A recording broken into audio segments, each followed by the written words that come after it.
बोध गया से हुई गिरफ्तारी के बाद आखिर कहां लापता हुए बनते वीनाचार्य, जानिए पूरी अपडेट। जी हाँ दोस्तों, आपने बिल्कुल सही सुना। मैं हूं पराग महेंद्र, आप देख रहे हैं नेशनल चौपाल। महाबोधि महाविहार मुक्ति आंदोलन को लेकर तकरीबन 80 दिनों से बनते वीनाचार्य के जरिए जिस तरीके से आंदोलन का नेतृत्व किया जा रहा था, तमाम मांगे उठाई जा रही कि बीटीएमसी एक्ट 1949 को रद्द किया जाए, बौद्धों की विरासत बौद्धों को सौंपा जाए। बनते वीनाचार्य के जरिए आपने देखा कि शुरुआती दौर पर पूरे भारत भर घूम घूम कर महाबोधि महाविहार मुक्ति आंदोलन को लेकर समर्थन मांगा जा रहा था। अनेकों प्रकार के कार्यक्रमों का आयोजन भी जारी था।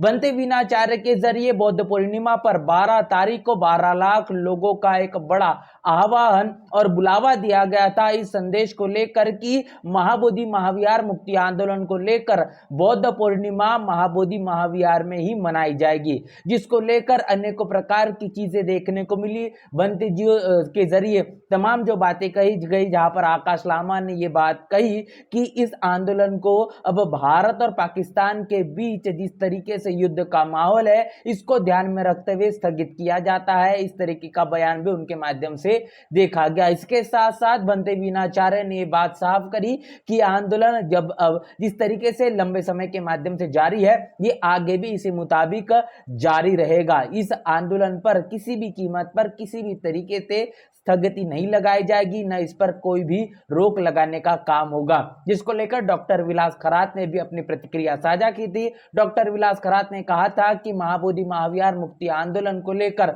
हम शुरुआती दौर से बड़ी मजबूती से डटे हुए हैं और जब तक महाबोधि महाविहार बौद्धों की विरासत बौद्धों को सौंपी नहीं जाती, तब तक हम चैन की नींद नहीं सोएंगे। इसके साथ साथ बनते वीनाचार्य के जरिए आपने देखा कि लगातार अनेकों प्रकार से सोशल मीडिया के तमाम प्लेटफॉर्म पर आकर महाबोधि महाविहार मुक्ति आंदोलन की अपडेट हमेशा से उनके माध्यम से देते हुए दिखाई पड़ती है। लेकिन बीती रात एक ऐसी वारदात को अंजाम दिया गया जिसके बाद महाबोधि महाविहार इस आंदोलन का नेतृत्व करने वाले बनते वीनाचार्य लापता बताए गए। आखिर बनते वीनाचार्य कहा गए, इसके पीछे की क्या वजह है, बनते वीनाचार्य की इस लापता होने का कारण क्या है, तमाम चीजें आपके साथ रूबरू करेंगे। बता दें कि महाबोधि महाविहार में मनुवादी, जातिवादी, ब्राह्मणवादी सोच रखने लोगों के जरिए लगातार अनेकों प्रकार की असामाजिक तत्वों के माध्यम से अनेकों चीजों को अंजाम देने की कोशिश जारी है। ऐसे में महाराष्ट्र, नागपुर और छत्तीसगढ़ से आई हुई महिलाओं के साथ छेड़खानी, उनके साथ अभद्र व्यवहार किया गया, जिसका विरोध जताया गया और उसके साथ साथ बनतेजियों के साथ में भी हाथापाई की गई। इस मसले की जानकारी संज्ञान लेने के लिए बनते वीनाचार्य घटनास्थल पर पहुंचते हैं। महाबोधि महाविहार के उस टेंपल में पहुंचते, उसके बाद तमाम मनुवादी, जातिवादी, ब्राह्मणवादी लोगों के जरिए जय श्री राम के नारे भी बड़े बुलंदी से लगाए गए और इन नारों के मद्देनजर रखते पुलिस प्रशासन के सामने में ये तमाम चीजें होते हुए दिखाई पड़ी, जिसको लेकर बनते वीनाचार्य ने तमाम बौद्धों को, अनुयायियों को ये बात कही कि आप अपनी शांति बनाए रखिए, हमारी आंदोलन शांति के आधार पर अपने तमाम मांगों को लेकर है। जिस तरीके से हुल्लड़बाजी की गई, जिस तरीके से जय श्री राम के नारे लगाए गए हैं, ये निश्चित रूप से तमाम बौद्ध अनुयायियों के जरिए, बहुजन समाज से ताल्लुकात रखने वाले लोगों के जरिए ये काफी ज्यादा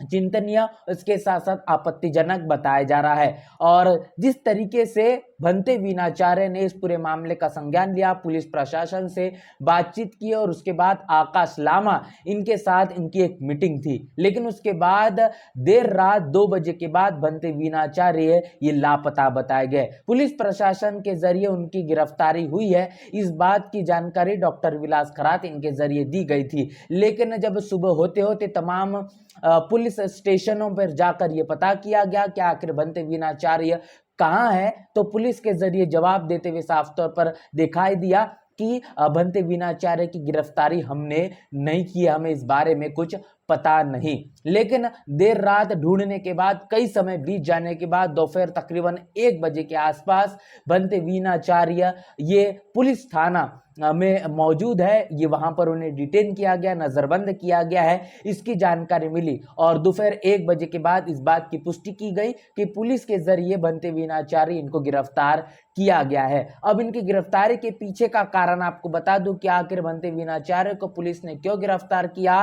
तो बता दें कि भंते सुनीत पाल, इनके जरिए भंते वीणाचार्य पर कई धाराएं लगाई गई है और तमाम धाराओं के मद्देनजर रखते हुए मुकदमा भी उनके ऊपर दर्ज किया गया है। आखिर ये धाराएं कौन कौन सी है और क्या कुछ कहा गया है, वो तमाम चीजें आपको रूबरू करेंगे। धाराओं में बता दें कि तकरीबन 3 धाराओं की बातचीत यहाँ पर की गई है। उसमें से 323/25, इसके साथ साथ 316(2), 318(4), 351(2 और भारतीय न्याय संहिता के जरिए इन तमाम धाराओं को लगाई गई। इसके साथ साथ करुणाशील भंते राहुल और कृष्ण कुमार, इन तमाम लोगों पर भी इसी तरीके से धाराएं लगाई गई है। और कई भी जो लोग हैं वो भी अननोन है, उनकी भी कहीं न कहीं जो है जांच पड़ताल अभी भी इस वक्त जारी है। तो इस तरीके से इन तमाम मुद्दों को लेकर, इन तमाम धाराओं को लेकर भंते वीणाचार्य इनको पुलिस ने हिरासत में लिया है। तो आप देख पा रहे हैं कि